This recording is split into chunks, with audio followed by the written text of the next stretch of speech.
Hello friends, welcome to our YouTube channel computer by Shruti. आज से पहले मैंने आपको पिछली वीडियोस में व्हाट इज़ कंप्यूटर के बारे में बहुत अच्छे से कंप्लीट कराया था। आई होप आप लोगों को अच्छे से समझ में आया होगा। आज के इस वीडियो में हम कवर करने वाले हैं component and parts of computer system, यानी कि कंप्यूटर के इम्पॉर्टेंट पार्ट्स के बारे में। We know that computer system is responsible to perform different operations according to instruction given by user. जो भी यूज़र इंस्ट्रक्शंस देते हैं उनके अकॉर्डिंग परफॉर्म करना कंप्यूटर सिस्टम का काम होता है।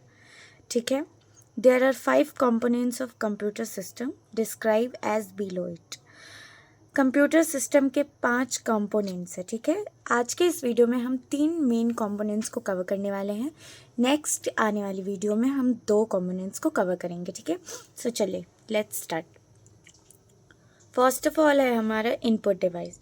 सो what is input device? It is first component of computer system that is responsible to collect data and instruction given by user.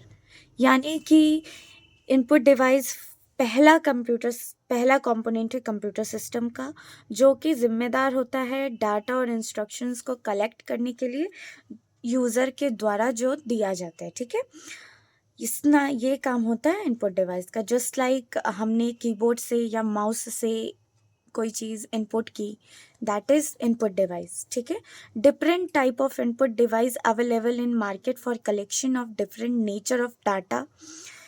Markets में कई तरह के इनपुट डिवाइस अवेलेबल हैं जो कि अलग अलग नेचर्स के डाटा को कलेक्ट करने के लिए काम करते हैं। ठीक है, फर्स्ट ऑफ ऑल जैसे कि माउस हो गया।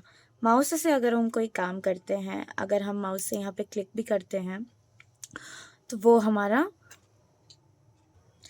हमने माउस से क्लिक किया और इंस्ट्रक्शन दिया कि हमें नेक्स्ट स्लाइड पे जाना है, तो वो काम हमारा इनपुट डिवाइस के थ्रू हुआ, इसलिए माउस हमारा इनपुट डिवाइस के अंतर्गत आता है। ठीक है, there are many types of input device just like mouse, keyboard, microphone, light pen, camera and so on.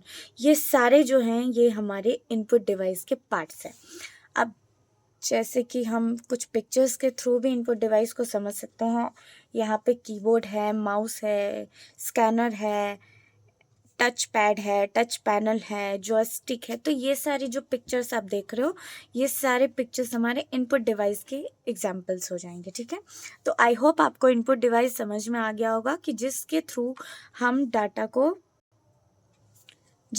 हम इनपुट डिवाइस के थ्रू हम डाटा को इनपुट करते हैं। ठीक है, अब नेक्स्ट आता है हमारा what is processor. It is one of the most important components of computer system.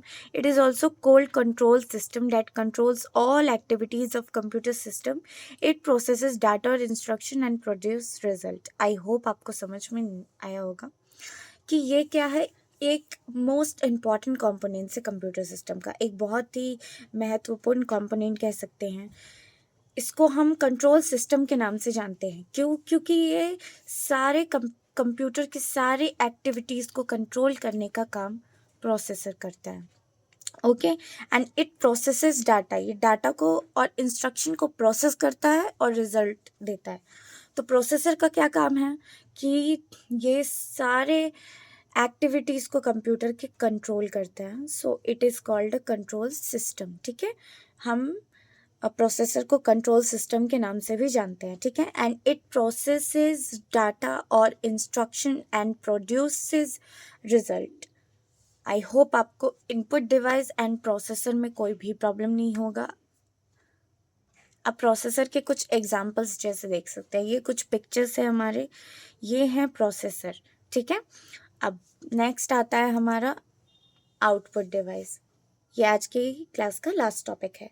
मैंने कहा है कि there are 5 components of computer system, तो 3 मैंने आज के इस वीडियो में कवर कराया, 2 मैं नेक्स्ट वीडियो में कवर कराऊंगी। आउटपुट डिवाइस, इनपुट डिवाइस तो हमने जाना कि जिसके द्वारा डाटा इनपुट होता है। Okay, it is another component of computer system that is responsible to collect result और information and gives to related user. अब मान लीजिए कि हमने अगर अपने कैलकुलेटर में 2 + 8 लिखा है, ठीक है, तो उसको 10 बना के रिजल्ट देना मॉनिटर पे हमारे शो होता है, तो वो किसके थ्रू हो रहा है? आउटपुट डिवाइस के थ्रू। ठीक है, इसलिए ये एक आउटपुट डिवाइस हो गया। क्यों? क्योंकि it is the another component of computer system that is responsible to collected result. ये रिजल्ट और इन्फॉर्मेशन को कलेक्ट करता है जो कि गिवर्स के द्वारा हम दिया गया होता है। ठीक है, this information may be text, graphics, audio and video. अब इंफॉर्मेशन कुछ भी हो सकती है, जैसे कि टेक्स्ट भी हो सकता है, इमेज भी हो सकता है, ऑडियो, वीडियो, कुछ भी हो सकता है। ठीक है, different type of output device available in market to produce different nature of information like monitor, printer, speaker and so on। Markets में कई सारे आउटपुट डिवाइस अवेलेबल हैं, जैसे कि मॉनिटर हो, प्रिंटर हो, स्पीकर हो, तो ये सारे किसके अंतर्गत आ जाते हैं? हमारे आउटपुट डिवाइस के अंतर्गत।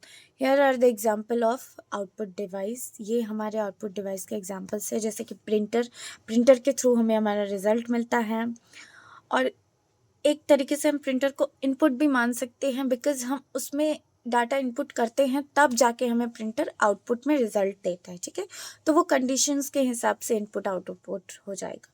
यहाँ पे मल्टीमीडिया प्रोजेक्टर है, मॉनिटर है, ये जो आप अपने सामने देख रहे हो जिस पे हम अपनी क्लास कर रहे हैं, दैट इज़ कॉल्ड मॉनिटर। तो ये हमारा रिजल्ट दे रहा है। हमने जो भी चीज़ें इनपुट करके, ये मान लीजिए मैंने आप लोगों के लिए ये प्रेजेंटेशन तैयार किया है, तो ये हमें रिजल्ट किसके थ्रू शो हो रही है? तो एक आउटपुट डिवाइस के through. So that is called output device. तो आई होप आपको आज का वीडियो अच्छा लगा होगा। गाइज। Thanks for watching. मिलते हैं अपनी नेक्स्ट वीडियो में। और अगर आपको नोट्स से रिलेटेड कोई भी क्वेरीज हो तो आप मुझे इंस्टाग्राम पे मैसेज करके पूछ सकते हो, कमेंट सेक्शन में पूछ सकते हो। बहुत ही मिनिमम फीस में मैं आपको ये सारी PDF प्रोवाइड्स कराऊंगी। और अगर आपको PDF नहीं लेना है तो आप वीडियोज़ देख के भी नोट्स बना सकते हो। ओके गाइज, मिलते हैं अपनी नेक्स्ट वीडियो में। तब तक के लिए बाय बाय।